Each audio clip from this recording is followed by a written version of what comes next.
ఈ తెల్లవారుజామున తెలంగాణలో అక్కడక్కడ వర్షాలు కురిసిన విషయం మనకి తెలిసిందే. కానీ ఈ అకాల వర్షాలు రైతులని నిలువునా ముంచేస్తున్నాయి. నైరుతి మధ్య బంగాళాఖాతంలో కొనసాగుతున్న అల్పపీడనం కారణంగా తెలంగాణలో అకాల వర్షాలు కురుస్తున్నాయి. సిద్దిపేట జిల్లా దుబ్బాకలో ఉరుములు మెరుపులతో కూడిన భారీ వర్షం దంచికొట్టింది. దీంతో చేతికొచ్చిన పొద్దుతిరుగుడు మొక్కజొన్న పంట నేల కొరిగింది. అకాల వర్షంతో పంటలు దెబ్బతినటంతో రైతులు లబోదిబోమంటున్నారు.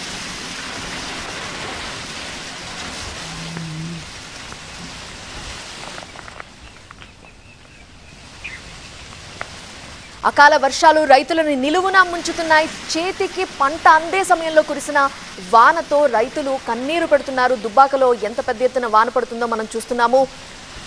మొక్కజొన్న, పొద్దుతిరుగుడు పంటలు చేతికందే సమయంలో నేల వారిపోయాయి. అకాల వర్షంతో పంటలు దెబ్బతినటంతో రైతులు బాధపడుతున్నారు.